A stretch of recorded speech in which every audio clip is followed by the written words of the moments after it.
Well, we just finished Canadian Thanksgiving not too crazy long ago. We've had Remembrance Day, and we're coming up to the American Thanksgiving here shortly. So I thought I'd do a little poem here on Thanksgiving. Now, lately there's some pretty tough stuff going on in the world, and you know, it's hard to always be thankful. It seems like it'd be pretty easy to not be thankful. I think is a better way of saying that, but if you do look around, there's things to be thankful for. Sometimes your life's not always as bad as you think it is. Now, one of the things we've done as our family, every evening after supper, we'll sit around and read a little bit from the Bible, and then before we have a quick prayer, we'll go through the whole family, and every person has to think of something they're thankful for and something or somebody they want to pray about. Now, I know there's a bunch of you out there that don't really incorporate this into your life, and that's fine. That's your choice. For those of us that do, we really pull a value from that. And if anything, it has taught us and our kids to look around you. There's always something you can be thankful for. Even when times are pretty tough, you can find something to be thankful for.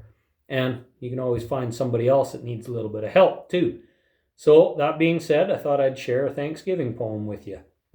Now, this is more of a summertime theme, cowboy theme, of course, but anyway, I think you'll enjoy this one. As I ride down the trail towards home tonight, the air is cool and still.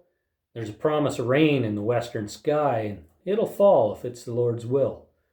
Took a quick ride through cattle at the close of the day just to see that everything's fine, and tonight my thoughts are on things the Lord's given and the joys that I can call mine. Because He's made places to ride for a cowboy soul, country that's open and wide. You can feel Him out there when you're riding by yourself. For miles, there's nobody in sight. There's that job I can do that I've learned to enjoy. I've done it from a cow horse's back. A job I can do with a friend or alone. But when I ride, there's nothing I lack. There's the feel of a horse that's right on the ball. He knows just what I expect. An equine with smarts and athletics to boot. And he knows how to stay out of wrecks. So as I look at these things that a cowboy enjoys, I know the Lord is the source. But I'm thankful tonight that He made my legs so they can fit round that horse. As I ride down the trail towards home tonight, the air is cool and still. There's a promise of rain in the western sky, and it'll fall if it's the Lord's will. You have a good evening.